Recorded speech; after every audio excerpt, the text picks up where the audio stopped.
বেশ কিছুদিন হলো আপনাদের ভাইয়া প্রতি হাটেই প্রায় কচুরলতিটা আনে, আর এই কচুরলতিটা খেতে কিন্তু আমরা সবাই অনেক বেশি পছন্দ করি। আমার পরিবার সকলেই কিন্তু এই কচুরলতিটা পছন্দ করে। তো আজকে আমি রান্না করব কাঁঠালের বিচি দিয়ে। এই প্রতিবারই তো রান্না করি আলু আর কচুরলতিটা চচ্চড়ি করি নদী ছোটো মাছ দিয়ে, আর আজকে রান্না করব পাঙ্গাস মাছ দিয়ে কাঁঠালের বিচি দিয়ে লতিটা চচ্চড়ি করব। আর আমি বরাবরে বড় কোনো মাছ হলে তার পেটের অংশগুলো আলাদা করে রেখে দিই চচ্চড়ি খাওয়ার জন্য। পিঠের অংশ থেকে পেটের অংশগুলো দিয়ে যদি চচ্চড়ি রান্না করা হয় একটু টেস্টটা বেড়ে যায়, অনেক বেশি ভালো লাগে। তো এগুলো আমি পেটের মাছগুলো কিন্তু সুন্দর মতো আমি ভেজে নিয়েছি, তারপরে আমি এখানে মশলা কষিয়ে নিচ্ছি।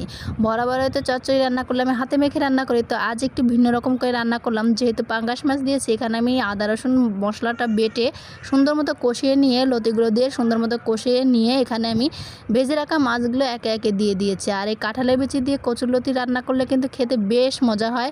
তো আজকের রান্নাটা কিন্তু দুর্দান্ত মজা হয়েছিল, অনেক বেশি, সবাই খেয়ে কিন্তু অনেক বেশি প্রশংসা করেছে আজ।